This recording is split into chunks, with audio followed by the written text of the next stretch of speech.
While atheists often view themselves as champions of reason, reason is one of the most inescapable problems for atheism. Unfortunately, atheists usually don't realize it because they haven't followed their beliefs through to the obvious conclusion. Human beings tend to trust our cognitive faculties, which is simply a fancy term for the processes and abilities we use to form our beliefs. These processes and abilities include things like memory, moral judgment, reason, and so on.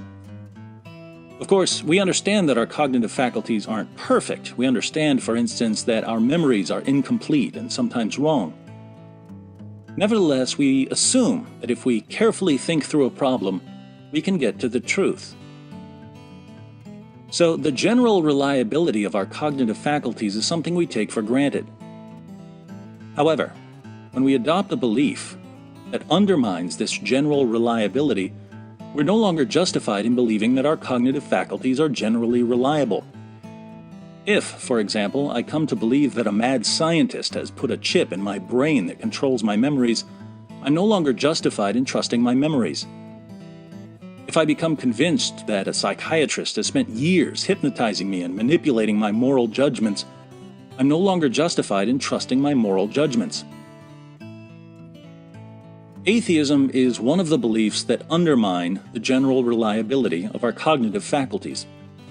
Here I mean atheism in the strong sense of naturalism, the view that the natural world is all that exists.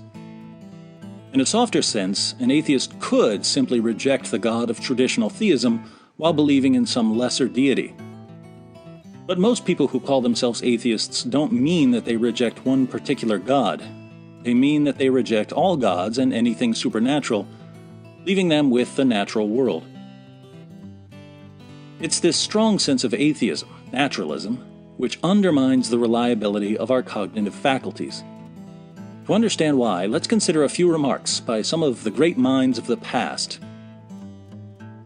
In the first of his Meditations on First Philosophy, French philosopher and mathematician René Descartes is deliberately undermining the reliability of his cognitive faculties because he wants to know if there's anything that can't possibly be doubted, no matter how defective our faculties are. Descartes says that an omnipotent deity, if he wanted to, could deceive us all the time. But then Descartes anticipates an objection. What if an atheist says, "I don't believe in God or demons, so there's no powerful being that could be deceiving me"? Descartes quickly dismisses the atheist by insisting that the weaker the cause, the weaker the effect. He writes, "Perhaps there may be some who would prefer to deny the existence of so powerful a God rather than believe that everything else is uncertain. Let us not argue with them, but grant them that everything said about God is a fiction. According to their supposition, then, I have arrived at my present state by fate, or chance, or a continuous chain of events, or by some other means. Yet since deception and error seem to be imperfections, the less powerful they make my original cause, the more likely it is that I am so imperfect as to be deceived all the time." In other words, if my cognitive faculties are the result of natural processes, I clearly can't say that they were intended to get me to the truth. So what kind of confidence can I have that my reason isn't constantly leading me astray? The Scottish philosopher David Hume has a partial response. According to Hume, we can keep our reasoning well grounded by limiting it to everyday affairs where our experiences serve as a constant check on our reasoning. But this means that we should recognize our limitations and avoid reasoning about matters that go beyond our experience.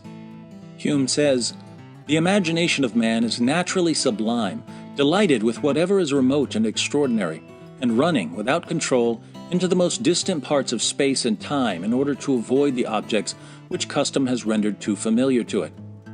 A correct judgment observes a contrary method, and avoiding all distant and high enquiries, confines itself to common life and to such objects as fall under daily practice and experience, leaving the more sublime topics to the embellishment of poets and orators, or to the arts of priests and politicians." Since the claim that God doesn't exist or that the natural world is all that exists are paradigm examples of claims that go far beyond our daily experience, the only reasoning we should employ on such topics is attempting to show people that they don't really know what they're talking about, Hume did precisely this against theism in his dialogues concerning natural religion, but it's important to note that he would have taken a similar stance against naturalism. Human reason, according to Hume, just isn't equipped for such matters and should therefore remain silent on them.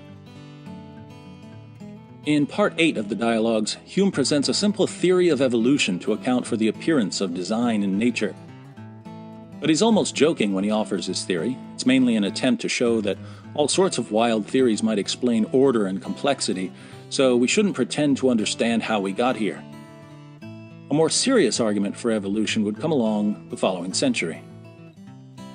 In 1859, English geologist and natural historian Charles Darwin published his most famous work on the origin of species by means of natural selection, or the preservation of favored races, and the struggle for life.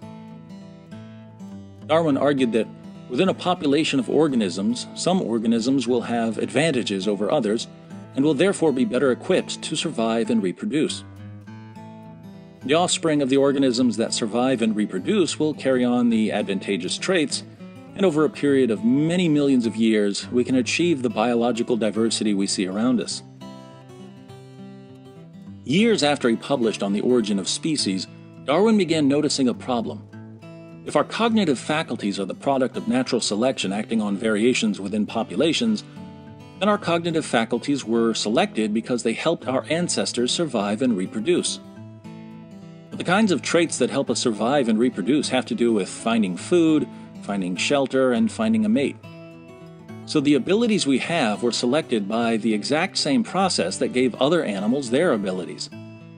How could such a process give us cognitive faculties that can be trusted with questions of philosophy or theology or ethics?